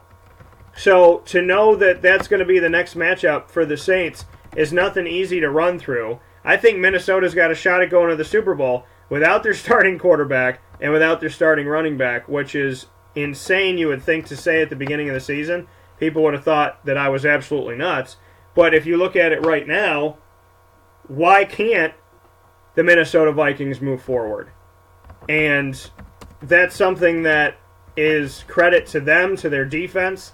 Their defense is right there with the Jaguars' defense. In some cases, it's better than the Jaguars' defense. In other cases, it's a little bit below the Jaguars' defense. But to know that New Orleans is playing Minnesota in Minnesota, this is a huge, huge game for both sides because New Orleans, Minnesota, the Rams, and the Eagles had all been fighting for the right to say that they were the best, and the Eagles and the Vikings held true to being at the top, but New Orleans was right behind them, and Los Angeles was the team that fell down a little bit, and so did New Orleans down the stretch, but New Orleans is still alive, and you can't say that about the Rams. So to look at this game when New Orleans, fantasy-wise, I told you that if you were going to lean on either quarterback, the quarterback for you to really lean on in this game of the two was not Drew Brees, it was Cam Newton because he had to do more in this game than was expected of Drew Brees because Drew Brees has two stout running backs that are going to get that job done. So to go to this matchup and take a look at how things kind of shook out here, Drew Brees had 2 touchdowns, 1 pick. Cam Newton had 2 touchdowns, no interceptions. He ran the ball for 37 yards in this game. But Alvin Kamara and Mark Ingram, as much as they didn't run the ball very well, 23 yards and 22 is terrible, Kamara got a touchdown, and Josh Hill, Ted Ginn Jr. See, this is the thing about New Orleans. You look at this game and you say, okay, it's Cam Newton and Christian McCaffrey and Greg Olsen versus everybody, right? And New Orleans has Drew Brees, and they have Michael Thomas, and they have this backfield with Mark Ingram and Alvin Kamara that's so good. It's a great 1-2 punch. And if Michael Thomas plays better and Ted Ginn Jr. comes up and does something, and Brandon Coleman and Josh Hill, all these guys that you're not really keying in on because they haven't had great years this year, then New Orleans is they're a very deep offensive team, and they're dangerous. Well, they had to rely on those guys that haven't done well this year. They had to rely on Josh Hill's touchdown to be the separation. Ted Ginn's touchdown to be the separation. Michael Thomas got 131 yards, didn't get in the end zone, but again, his yardage helped to be the separation because Mark Ingram and Alvin Kamara, who can combine for 200 yards at a time, combined for 45 yards in this game rushing. That's it. 45 yards. The longest run by Mark Ingram was 7 yards. The longest by Kamara was 5. So, New Orleans won this game because they did what they needed to do, and they went to the players that you wouldn't expect them to go to. And they leaned on people that they haven't had to lean on all season. And that shows their depth, and it shows their ability. On the other side, I told you fantasy-wise, to play Greg Olsen and Christian McCaffrey, they were the 2 best options that you had next to Cam Newton, who I also said to put out there. Greg Olsen, I said, even though he's quiet, even though he's been quiet since he came back, do not underestimate what he can be to this team. Do not underestimate Greg Olsen in a big-time game. And he had 107 yards to lead the team with a touchdown on only 8 catches. He was targeted 12 times. Christian McCaffrey had the best receiving game of his rookie career in this playoff game. 101 yards on 6 catches, 1 touchdown. And he also ran the ball 6 times for 16 yards, which wasn't much of anything, but he was involved in both. The crazy thing about this is it's going to take me a few days to realize Carolina's not in the playoffs. Because as much as I picked New Orleans to win this game, I think Carolina's a dangerous team. And I think that if their defense was a little bit better, and if they didn't get rid of the Josh Normans of the world, and they had, I look at all the weapons they have on offense and say if their defense is a little bit better, look at this offense. Christian McCaffrey has gotten better with time. Greg Olsen is back on the team and back playing and doing his thing. Cam Newton did not throw an interception in this game. So, Carolina, it's hard for me to realize they're gone because I wouldn't want to play Carolina in the playoffs.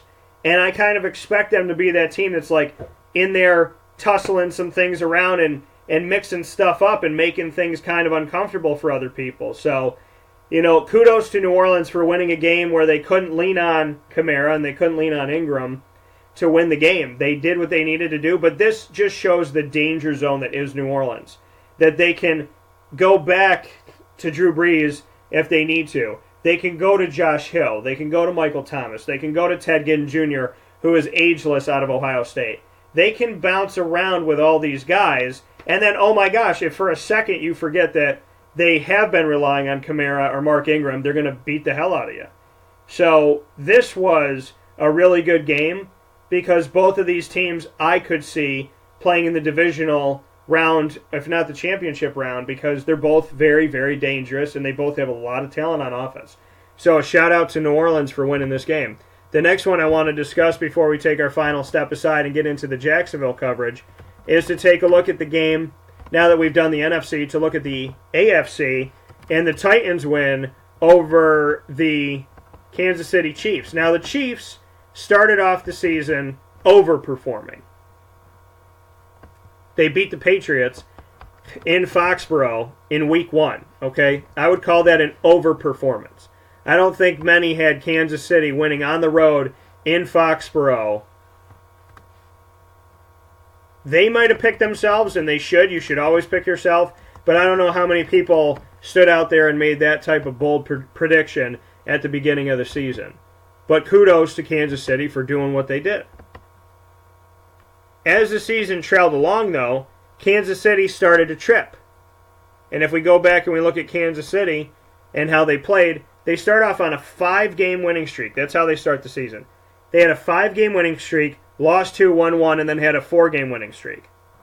So you go from winning 5 in a row to losing 6 out of 7 games, then win 4 to end the season. You did what you needed to do to keep the Chargers at bay and keep the Raiders at bay. I mean, the Raiders were out of it, but the Chargers had a chance in Week 17 to be in the playoffs. So you did what you needed to do. You beat the teams you're supposed to beat, like the Broncos and the Dolphins. But we're a long ways away from the team that beat the Patriots. 42-27. This game was 28-27, and Kansas City fans are biting their nails and going nuts and freaking out. Even if you weren't a Kansas City fan, you were biting your nails if you're not a fan of the Patriots in that game, thinking, all right, well, Kansas City's up by 1, they're about to lose by 14. They didn't. They were up by 1 and finished the game up by 15. They blew the doors open, they took care of business, and they went home happy. In this game, Alex Smith started off strong and had 2 touchdowns. Kareem Hunt did some good things. Tyreek Hill did some good things. Travis Kelce did some good things. Demarcus Robinson, who a lot of people in his second season out of Florida might not know on Kansas City, he caught a touchdown and made things interesting and had some fun out there for this team. And then Travis Kelce goes out before halftime with a concussion. And Kareem Hunt doesn't have a good game after having over 1,300 yards as a rookie. He scores a touchdown in the first quarter, and Travis Kelce does as well. At the end of the first half, 21-3 Kansas City. You shut the game off. You move on. You say, yeah, okay, whatever.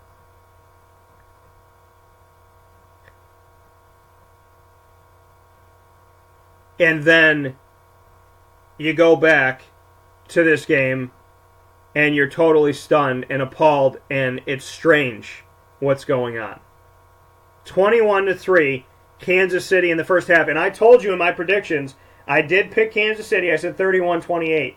And people said to me at halftime, they're like, Dan, or even before halftime, I don't see how in the hell Tennessee's going to score any points against Kansas City. They're being completely embarrassed right now. And what did they do?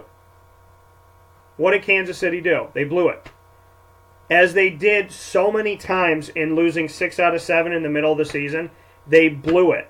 Kansas City could have been a 12-win team, a 10-win. They could have done so many different things better than a 10-win team. I can't believe they got to 10 victories, seeing some of the games that they lost. To score 21 points in the first half and none in the second half. They were shut out for 30 minutes. They allowed a touchdown to Marcus Mariota from Marcus Mariota. Derrick Henry had a touchdown in the game. Eric Decker had a touchdown in the game. 22-21. They win this game. 22-21. And kudos to Tennessee for missing the 2-point conversion but preventing Kansas City from scoring. The question during the game was, will Alex Smith be the guy moving forward? Or is Pat Mahomes II, who they drafted in this draft of 2017, is he going to be the guy that they give it to right now? And in the first half, you're like, wow, for everybody that counted out Alex Smith, obviously, he's going to hold on to the sink for as long as he wants to. At least for next season, he'll be the starting quarterback. But when you blow a 21-3 lead, yeah, it's on your defense for giving up 3 touchdowns, but it's on your offense for the incapability of scoring for 30 minutes. So this game simply went from Alex Smith has this playoff, but maybe not the future of the Chiefs, to, wow, Alex Smith will be the quarterback next year, to, all right, Pat Mahomes, why don't we just call you the starting quarterback today and start prepping you and getting you ready for next season? That's how quickly things shifted in Kansas City. And for Kansas City fans, and I said this, even though I picked Kansas City, I said, letting the Titans in the playoffs is a danger zone. So for all of you that think it's going to be so easy for the Patriots and this, that, and the other, I'm not saying necessarily the Patriots are going to lose. I'm just saying, when you let Tennessee in the playoffs, they are a pain in the butt. To anybody, let Jacksonville tell you. They're a pain in the butt. So Kansas City fell apart, and Tennessee did what they needed to do. And even when they missed a 2-point conversion, their defense hunkered down. And another team that's not known, in my opinion, for their defensive prowess this season, Tennessee. You know, you look at how they played, even how they beat the Jaguars earlier on in the season, 37-16 on the road in Jacksonville. Jacksonville only lost 2 games at home out of 8, including their playoff game this season. They started 0-2 and then went 6-0. And their first home game that they had was against the Titans, and their defense wasn't there and their offense wasn't there. In a game that was very uncharacteristic of how they've been playing this season, they lost 37-16 to the Titans. Titans are not an easy team to play. But the Titans go back and forth. They lost 57-14 to the Texans. They lost 16-10 to the Dolphins, but then they beat the Seahawks 33-27, and they beat the Jaguars 37-16. And they got blown out by the Steelers 40-17, so I'm sure they're happy to not have to see them in the next round of the playoffs. But then they lose to the Cardinals 12-7. They lost to the Niners and the Cardinals just like the Jaguars did. They lost to the Rams, and then they beat the Jaguars in the last game of the season 15-10 to get into the playoffs. So Tennessee is one of those teams where you have to take a step back and go, well, who the hell are they? And that could be a danger for the Patriots having to face them this coming week. We'll take a final fast break of the show, and we will come back for what you've all been waiting for, which is for me to break the silence on the Jacksonville Jaguars game that I was on hand for. We'll talk about that in just a moment. This is a wake-up call fast break. Hi, this is Kira from Looking Glass Events, where we're always giving you a reason to celebrate. Whether you have a small business, large business, personal event, or wedding, we are available to plan and coordinate your dream event to life. Every detail, every step, Looking Glass Events is working with you all the way. Call us at 315-702-4653. That's 315-702-4653. Or contact us through our website, lgweddingsandevents.com. Looking Glass Events, giving you a reason to celebrate. The Wildcat Sports Pub in Camillus, New York is located on 3680 Milton Avenue in the Home Depot Plaza. It is your family-friendly sports bar and restaurant. Folks, some sports bars aren't family-friendly. Some family-friendly restaurants are not sports bars. The Wildcat Sports Pub in Camillus, New York is proud to be both. It is that marriage that you've been looking for years. The Wildcat Sports Pub is your home base for your sports bar and restaurant needs, games for the kids, indoor and outdoor activities, and enough things on the menu to come back every single week and get to try something new. They're open Sundays from noon to 8 p.m., Monday through Wednesday, 11 a.m. to 11 p.m., and Thursday through Saturday from 11 a.m. to midnight. For reservations and party information, call 315-487-2222 for the Wildcat family-friendly sports pub and restaurant.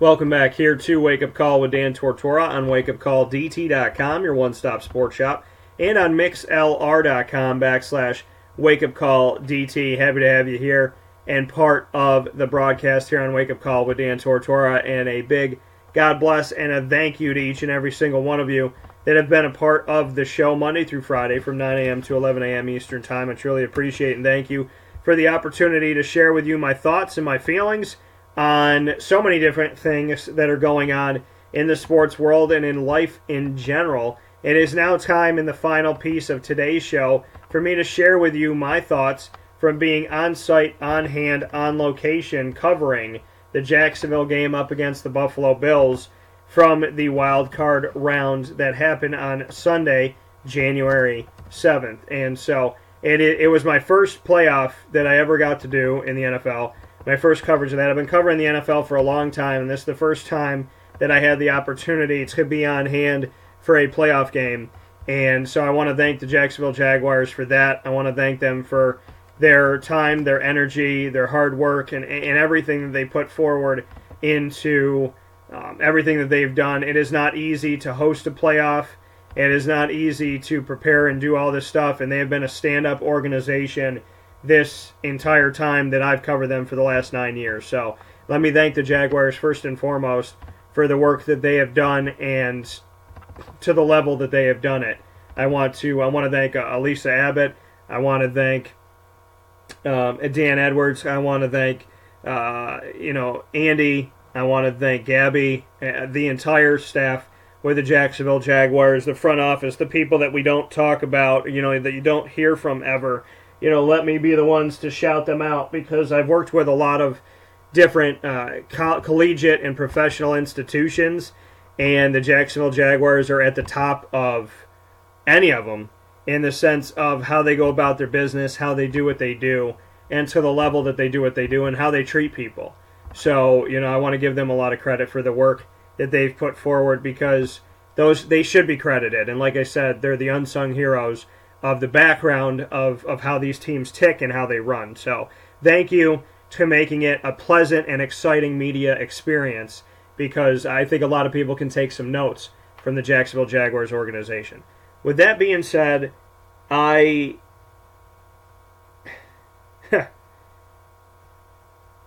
started watching the Jaguars at 9 years old, 23 years ago. And when I said that to my father yesterday, I had to think about it, because we remember things differently sometimes. And in my head, I was like, I was a teenager when I started watching the Jaguars. I wasn't. I was 9. And I remember Steve Beuerlein and Natron Means and Jimmy Stewart and all these guys that they tried to bring in to make it work. And then they brought in this group of Donovan Darius, who played for Syracuse, and Aaron Beasley, and Marcus Stroud, and Tony Baselli, and Mark Brunell, and Keenan McCardell, and Kyle Brady, and Jimmy Smith, and the man they call Fred Taylor. And they just blew up on the scene. They had this coach, Tom Coughlin, who I believe was 49 years old when he came in. And they started to, do some good things, but they were an expansion team. And then all of a sudden it was playoffs, playoffs, playoffs, playoffs. It was knocking on the door of the Super Bowl and the AFC Championship games. It was beating John Elway. And Jacksonville being this team that, even when they did all that, still flew under the radar. And I feel like if I told people that right now, they'd want to fact check me. Because, I feel like, the history of the Jaguars is not like readily known around the country because they're still looked at as that young franchise that's not that good. And, you see after Tom Coughlin, the time of Jack Del Rio, which was riding the equator, 68 wins, 71 losses. You look at Mike Mularkey, who was there for 15 seconds, who's now the head coach of Tennessee, ironically. And then you look at the Gus Bradley time, his era, and how, you wanted to root for a guy like Gus Bradley because he really cares. It seemed like he really cared about his players and that he was a guy that, was positive and tried to, be calm and have strong, positivity toward what he was building. And it just didn't work out. And then Dougie Marrone and Nate Hackett come down from Buffalo in a time where I think Doug thought, I'm going to be a head coach, I'm going to take Nate with me. And it didn't work out, but it was almost a contingency plan to find a way to hide a head coach and their right-hand person inside of a staff that has a head coach and a right-hand person. And Greg Olson gets fired, so Nate Hackett, the quarterback's coach, becomes the interim offensive coordinator, writing on the wall. And then Gus gets fired, and Doug Marrone for 2 games becomes the interim head coach, writing on the wall. And then all of a sudden, you have an interim head coach and an interim offensive coordinator who've worked together at Syracuse and Buffalo, who have been together on the Jaguars staff for 2 years, who just so happen to make sense, and then you hire them officially to be your head coach and offensive coordinator. So, the writing's been on the wall for this, and I've discussed all this in a video that I shot that you can see on youtube.com/wakeupcalldt on the Prowl, and you can also see it on facebook.com/wakeupcalldt as well. To speak just on my experience of this game, I was up in Syracuse. Everybody knows the weather in the Northeast has been terrible, and I had to fly down. My best bet was to fly Sunday morning before the game. As much as you think that's crazy, the weather was supposed to be getting a little bit better. It had stopped snowing. So I'm not going to name the airline that I was on, but because I can't believe that this happened, but I guess stranger things have happened in my life. I got to the airport, and my foot's been injured.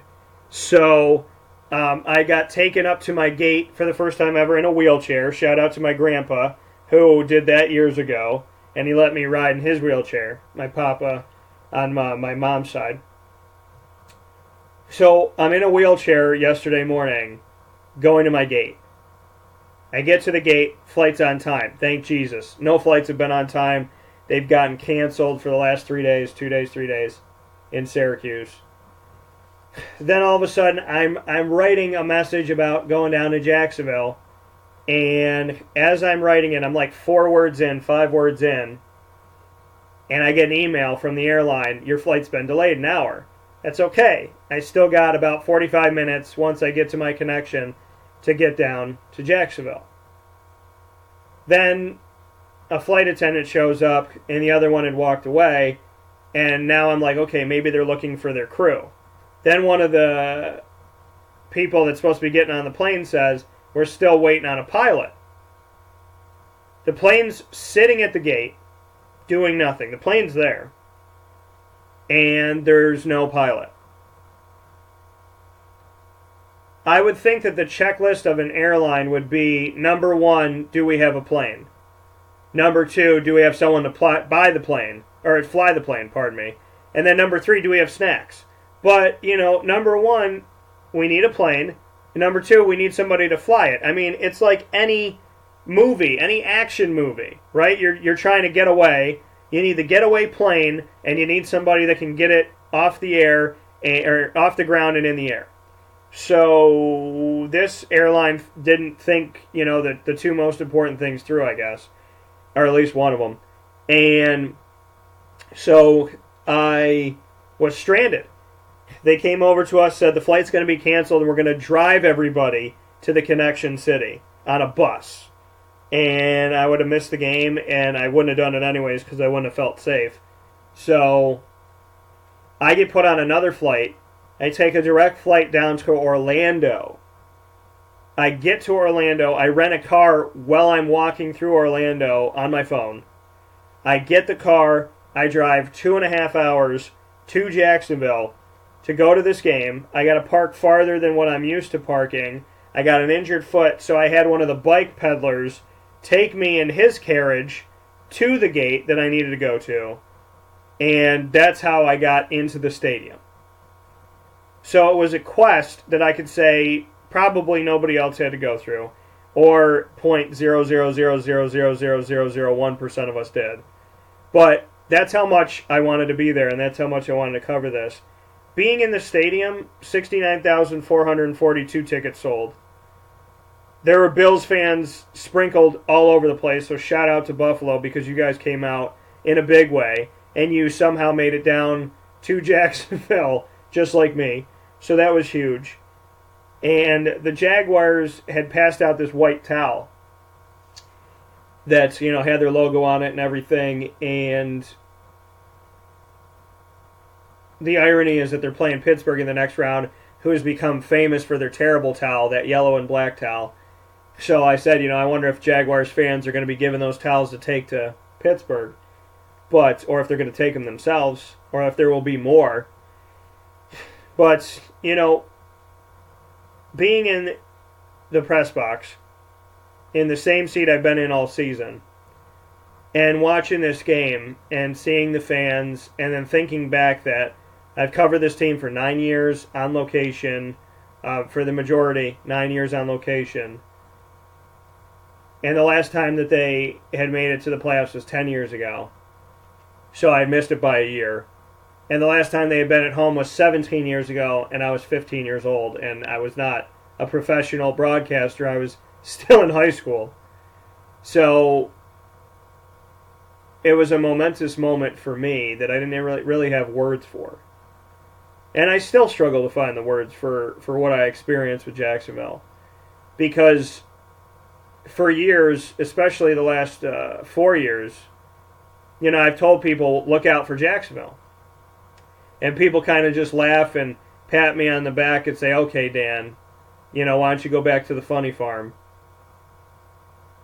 Good for you, buddy. It's nice for you to have high hopes. But I've just seen it.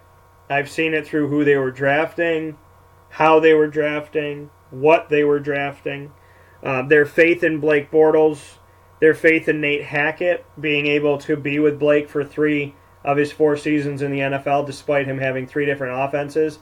At least he had some continuity in the coach that was with him day in and day out, which goes understated and unnoticed, and it shouldn't, because we blame the quarterback, but when you take away the person that he has a good relationship with that's trying to teach him, that changes things, can change things. And we put so much on the individual player, and we don't think about the coaching around you. I mean, yeah, you have to have personal responsibility, but, a good coach is like having a good CEO. It's like having a good GM. It's like having a good president. If you're running a restaurant and you're a GM who doesn't reprimand anybody for using their phone or coming to work disheveled or drunk or high, you're not going to run a good business. And it's the same thing in the NFL. If you don't have a good head coach, it doesn't matter how good your talent is, because they're not going to want to work for you or feel comfortable with you, or, they're just not going to get out of the job what they need to get out of it. So they may be very, very talented, but leadership is just as important, if not more important, I think, than the talent that you have. So, it's important that Nate Hackett has stayed with Blake. It's important that the Jaguars have stayed with Blake. And, Blake had 88 yards in this game rushing, 87 passing.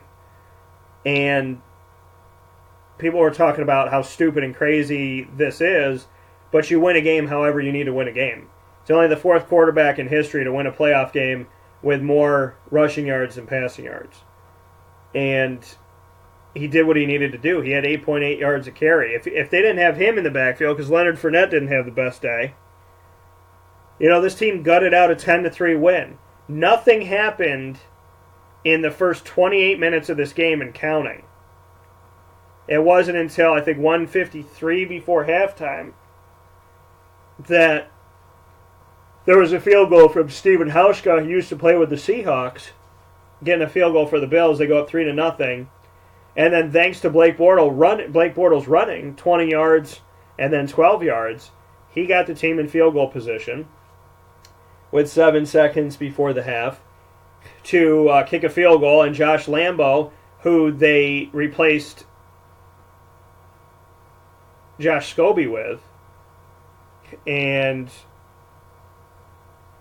you look at the fact of, or pardon me, not Josh Scobie. They had Josh Scobie years ago. I'm thinking back to Josh Scobie's time and all the good work that he did. I mean, I saw him make a 62-yard field goal. Jason Myers got replaced early on in the season by Josh Lambo, who was just waiting for a job and waiting for an opportunity. They kind of had bounced around to a bunch of different teams, I think the Chargers and the Bengals and whatnot. And Lambo kicks a 44-yard field goal with 2 minutes before the break, and the game's tied 3-3, which is good. The Jaguars needed to match them before halftime.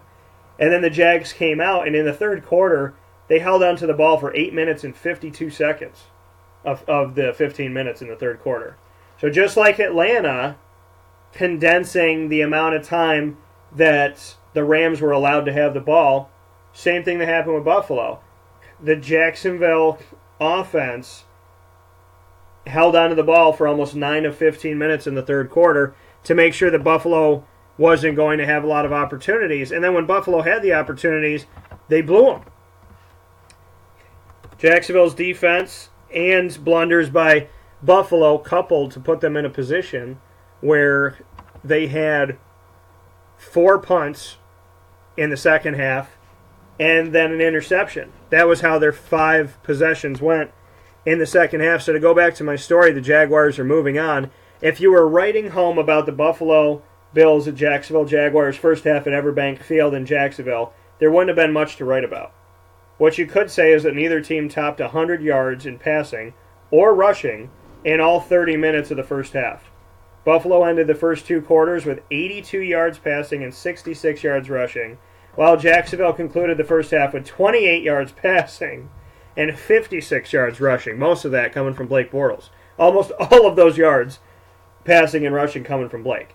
LaShawn McCoy led all rushers for the Bills in the first half with 36 rushing yards, while Jaguars quarterback Blake Bortles was 1 yard shy of matching McCoy, ending the opening half with 35 yards to lead Jacksonville, which is worth noting. Down 3-0, as I was saying, Bortles reached field goal range for the Jags on 2 very late runs in the first half that Josh Lambo took advantage of. Both teams combined to go scoreless for the first 28 minutes and 7 seconds. There were 9 punts in the first half cumulatively, with Jacksonville punting 5 times, Buffalo 4. Jaguars had as many first downs in the first half as they had punts, with 5. On their first drive of the second half, the Jaguars had a 16-yard gain off of a pitch to running back Leonard Fournette, and then Bortles went right back to him for a pass that got him another first down on a 12-yard gain. Tight end Mercedes Lewis would catch a pass over the middle for a 16-yard gain to Buffalo's 29-yard line for yet another first down on the drive, following a short run up the gut by Fournette.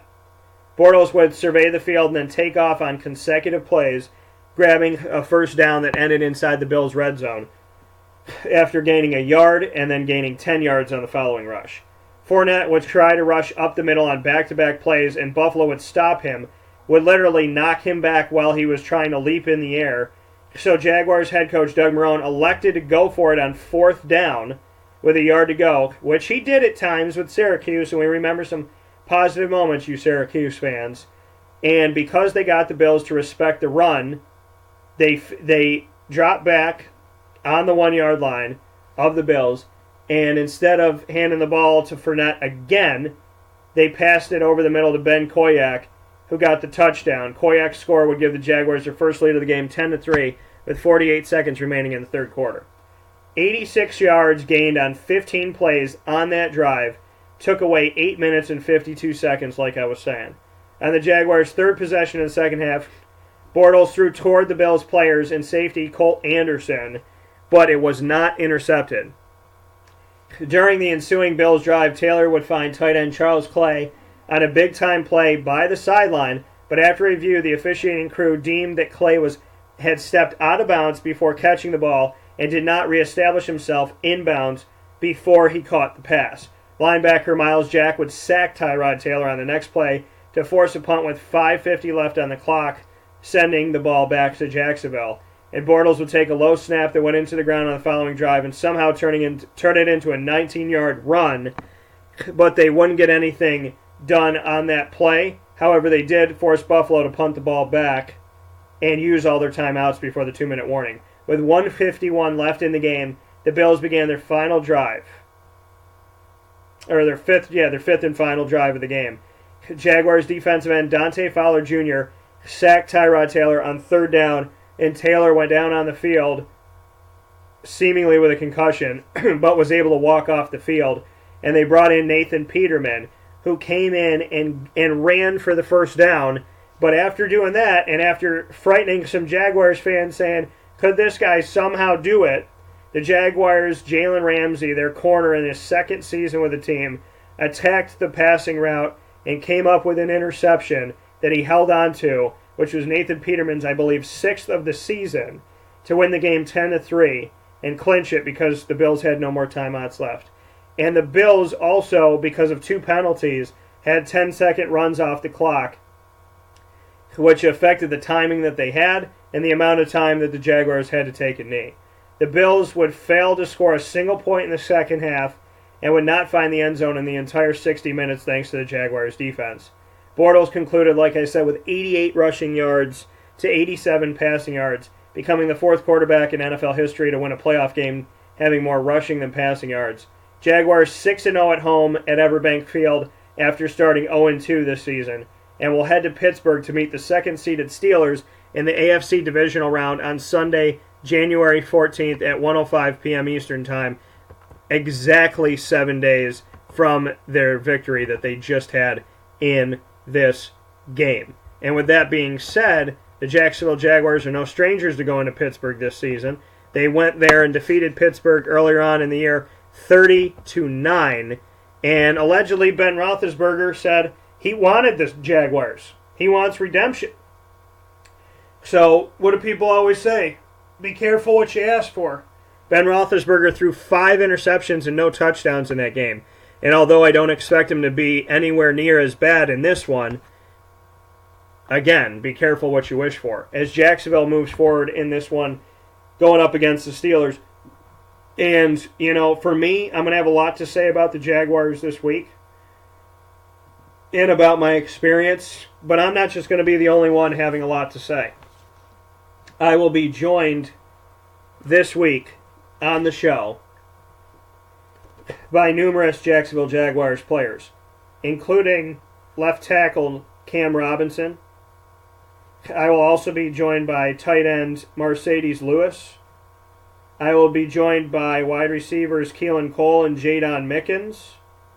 You will also hear from running back Leonard Fournette in his one-on-one conversation with me. You will hear from Jaguars kicker Josh Lambo. And you will hear from, defensively for the Jacksonville Jaguars. You'll hear from defensive end Dwayne Smoot in my conversation with him from the Jacksonville Jaguars. And, this season, you've heard from Calais Campbell on the show, Malik Jackson, Paul Posluszny, Jalen Ramsey, or Paul Posluszny was last year, pardon me.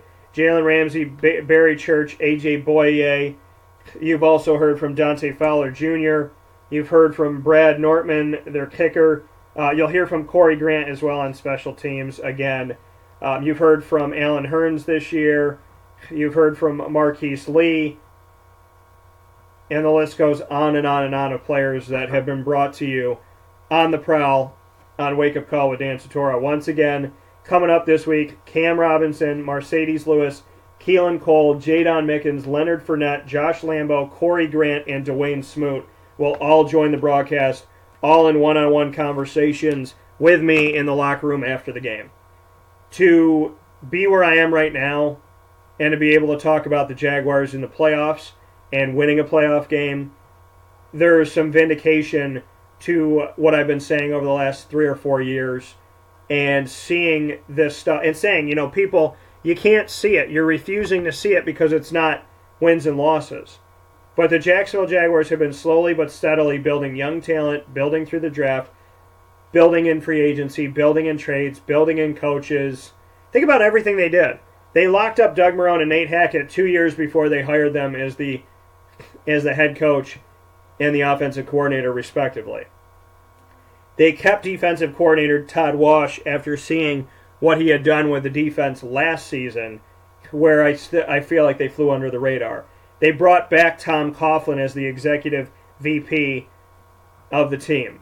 They brought in Calais Campbell from the Cardinals. They brought in Malik Jackson after winning a Super Bowl with the Broncos. They brought in A.J. Boye from the Houston Texans, Barry Church from the Dallas Cowboys, Marcel Darius from the Buffalo Bills. They went and got Jadon Mickens and believed that he had something to offer. They brought on Keelan Cole. They drafted, over the last few years, Blake Bortles and Marquise Lee and Allen Robinson, who's been injured this year, and Leonard Fournette and Cam Robinson. And the list goes on and on of the guys that they brought in to this team. You know, Dante Fowler Jr.